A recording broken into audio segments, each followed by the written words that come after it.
Okay, this is the second clip to my Thursday evening. What I'm going to do, because things will start to make sense to me and I'll start to settle down once I get going. I feel relatively safe in this parking lot. I really don't think that anybody's even suspecting that I was going to roll by here. But let me explain a little bit to you about how I have A, freaked some people out over the last 8 years, B, caused an amazing stir and wonder within the hearts and chests of a lot of people who were in charge of, that have been in charge of certain churches along my, Gulliver's Travels.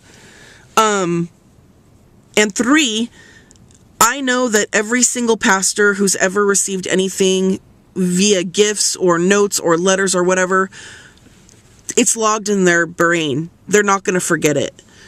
So because I lost my 1,300 clips of how to do all of this, I hope this doesn't cause a backlash. And I really don't even want to, come here for a service, although I know I'm going to be called to come here. It's just a matter of when. And let me tell you what happened last year here, okay? Last year here, I had a bunch of alabaster boxes that I had gotten from the Church of the Nazarene, and I filled them with a bunch of candy for Easter with our, email address and all this candy. So I was going around to these different places and putting a little bit here and a little there, and I'm thinking, I'm thieving the knife in it, dude. Thieving the knife? Thieving the knighting it, dude. And I was just about ready to make my mad dash. Nobody had really, hey, I'm so-and-so, are you lost? Because I was kind of looking around. And one of my alabaster boxes, frickin' the bottom fell out of it. And the candy, it was like a frickin' piñata. Candy all over the ground. And I'm like, oh my God. And my cover was blown because the ushers saw this candy go all over the place. And my cover was blown. It was blown. And then I'm walking out to my car and I see one guy ripping around the corner and another guy running towards my car. And this guy comes up to me and he goes, hey, were you the one that's been putting pins or something on somebody's windshield? And I'm like, no. I said, I came in with some candy, but I don't know what you're talking about.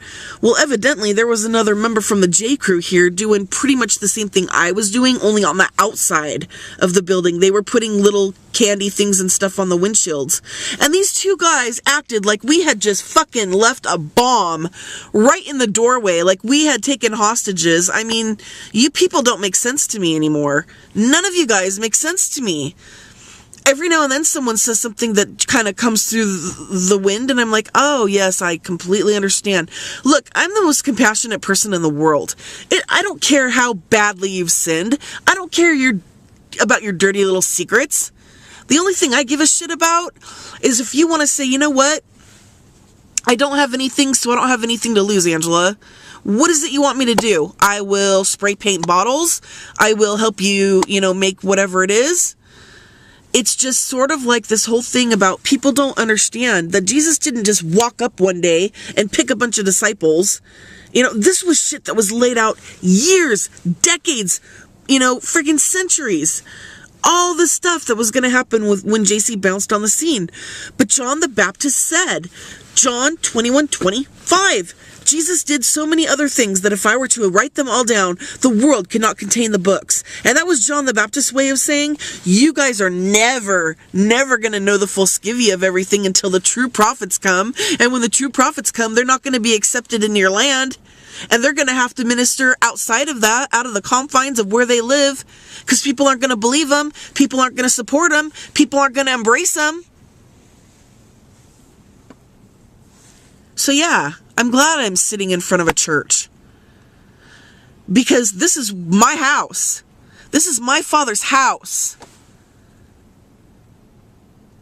And if somebody pulls up on right now, it wouldn't matter. I'd say, look, I'm filming some shit. Just stay out of my way. Or if you have a problem, call the freaking cops. And then I'll go to jail for trespassing on my Father's land. Oh, God, I could be a hellion, but I was always so docile whenever the cops came up. I put both my hands out, shaking, and I'd be like, whoa, whoa, whoa, whoa, whoa. And they would come and fucking bum rush my ass. And it was horrible. The shit that I have been through is horrible. And I have earned the right to use the F word when I feel that it is needed. So what I'm going to do is I'm going to leave a display. Here's the front corridor, okay? You walk in through the front doors, there's this really beautiful, huge-ass angel up on the other side of the glass. To the right is... No, wait, hang on. How does this go? To the right you go to church, to the left you go to the classes, I'm pretty sure. And then they have decorations and things that they do in this hall here, okay? This church has been through, 3 pastors since I've moved out here, I think, or at least 2 at the very, very minimum.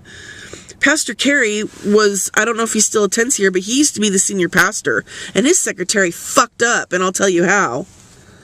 I disassembled a Bible and completely reorganized it in the way that there should be sermons put together. And I took that Bible back to him, and he looked at it, and he was kind of like, they had this whole attitude about, well, why in the hell would you rip the Bible apart? You know, like I had desecrated something, and that was not what it was at all. It was, here's the order that God wants you to take these books. He didn't get it. She didn't get it. So the next Sunday I came to church thinking everything was kosher. And I went to go grab a Bible, and his secretary comes up and she goes, you can't have any more Bibles. And I said, what? She goes, no, you're just going to go and rip them apart. You can't have any more Bibles. I mean, she was a nut job. And for me to call somebody a nut job, guess it takes one to know one. And I was so upset. I was so distraught. I don't even remember how I got home. And my parents were pissed, because you have to understand that in 2006 was the height of everything that was about to start to change for me as far as healing and learning how to harness my energy. From 2004 to 2006 was an absolute nightmare. I had so many gifts and so much that I wanted to share. And then in 2010, I was in a coma because my ex-boyfriend got me into trouble by saying a bunch of things that weren't true. I had locked myself in my bedroom because I was afraid he was going to hit me, and I was pregnant, and the 80s was playing, and a Michael Jackson song came on, Wanna Be Starting Something, and I started playing with my lights, just kind of calm myself down. I'm a theater girl. There's nothing wrong with that. I was in my own freaking home. I wasn't blaring the music, but the lights is what caught people's attention. And I was just playing with the lights, and the next thing you know, open the door! That's what I heard. 6.5 freaking months pregnant. Open the door! Now I ask you, men, do you have a wife? Do you have a child? How would you feel if a group of people busted into your home, answering no questions whatsoever, and banged on your wife's bedroom door, damn near break it down because she's terrified, she's trying to put clothes on to see who in the hell is there, and they grab her, throw her on a stretcher, and take her down to a fucking hospital, and start calling around to get her into a psych unit. 6.5 months pregnant. I had gestational diabetes, a urinary tract infection by the time they were done with me. My blood pressure went through the roof because I said, please, they were going to transfer me 8 hours, 9.5 hours across the fucking state of Washington because no hospital wanted to touch me because I was pregnant. I was a liability. And Yakima took me.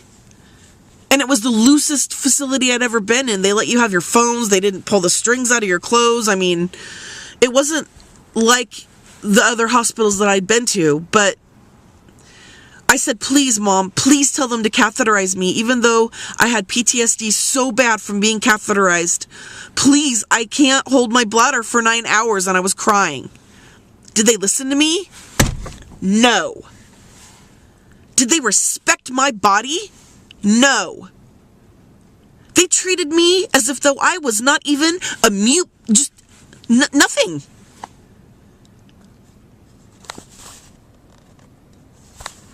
Nine hours.